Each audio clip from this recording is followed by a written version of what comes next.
اس مہینے کے اندر ہر مسلمان کے ذمے یہ ضروری ہے کہ وہ اپنا جائزہ لے کر یہ دیکھے کہ آیا اس کے ذمے حج فرض ہے یا نہیں۔ اگر فرض ہے تو پھر اس کی ادائیگی کے لیے اپنی تمام تر کوشش صرف کرنا بھی انسان کے ذمے لازم۔ فرض کس پر ہوتا ہے؟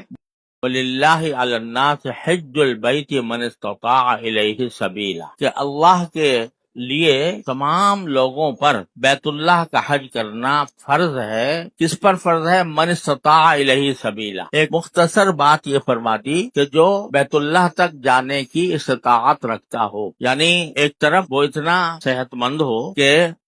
وہ سفر کر سکتا ہو، اور دوسری طرف اس کے پاس اتنے مالی وسائل ہوں کہ وہ سفر کا خرچ بھی برداشت کر سکتا ہو، سفر کے اندر جو کھانے پینے کی ضروریات ہوتی ہیں وہ بھی پوری کر سکتا ہو، اور وہاں قیام کے دوران جو اخراجات ہوتے ہیں وہ اخراجات بھی برداشت کر سکتا ہو۔ اور اس پر یہ بھی اضافہ ہے کہ وہ اتنے پیسے اس کے پاس ہوں کہ جتنے دن وہ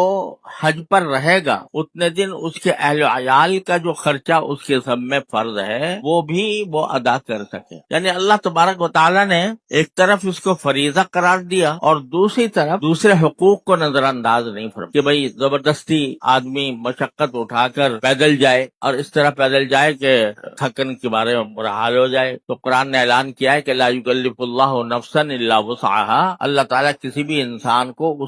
اس کی وسعت سے زیادہ مکلف نہیں کر، لہذا فرمایا کہ اتنے سفر کے اخراجات موجود ہوں سواری کے، جس سواری پر سوار ہو کر جا رہا ہے۔ پہلے سفر اونٹوں پر گھوڑوں پر ہوتے تھے تو یہ کہا جاتا تھا کہ بھئی کسی کے پاس اونٹ یا گھوڑے موجود ہوں یا کم از کم کرائے پر لے کر وہ جا سکے، اور آج کل جو سواریاں ہیں وہ خشکی کے راستے سے بھی اگر ممکن ہو، اس کا اگر سفر ممکن ہو اور اتنے اخراجات موجود ہوں تو بھی حج فرض ہو جائے گا۔ دوسرے پانی کے جہاز سے اگر کہیں میسر ہے، پہلے زمانے میں پانی کے جہاز سے لوگ سفر میں جایا کرتے تھے، وہ سلسلہ ہمارے یہاں ختم ہو گیا۔ ہوائی جہاز سے جانا ہو تو ہوائی جہاز کا اخراجات موجود ہوں۔ اب ہمارے ہاں ملکوں کے اندر، ہمارے ملک میں ایک خاص مقدار ہر سال مقرر کر دی جاتی ہے کہ بھئی اتنا خرچ ہوگا حج کے اوپر، تو جس شخص کے پاس اتنا خرچہ موجود ہو تو اس کے ذمہ حج فرض ہو جائے۔ اور اتنا خرچہ موجود ہونے کا مطلب بھی سمجھ لیجئے، اتنا خرچہ موجود ہونے کا مطلب صرف یہ نہیں ہے کہ اس کے پاس نقد ہو اتنے پیسے، بلکہ اس میں یہ بات بھی داخل ہے کہ اگر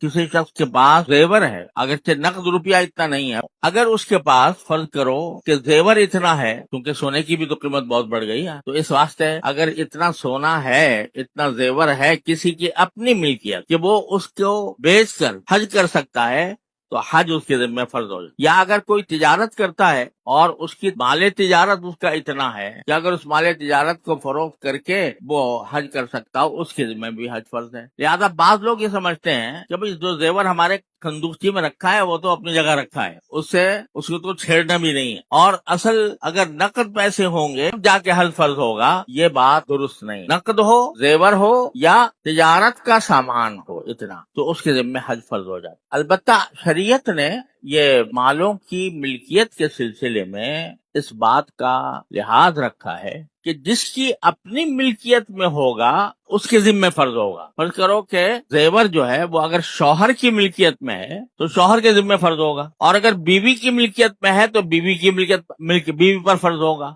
بشرطے کہ بیوی کسی اپنے محرم کے ساتھ جا سکے۔ تو بعض لوگ یہ سمجھتے ہیں کہ بھئی زیور جو ہے تو اپنی ملکیت میں ہے، لیکن دے رکھا ہے بیوی کو پہننے کے لیے۔ اب یہ سوچتا ہے یہ تو بیوی کا ہے تو اس کے اوپر میرا کوئی اس کی وجہ سے مجھ پر حج فرض نہیں ہوگا، تو یہ خیال غلط۔ جس کی ملکیت میں ہے اس کے ذمہ فرض، جس کی ملکیت میں نہیں ہے اس کے ذمہ فرض نہیں ہے، اللہ تعالیٰ نے فرض نہیں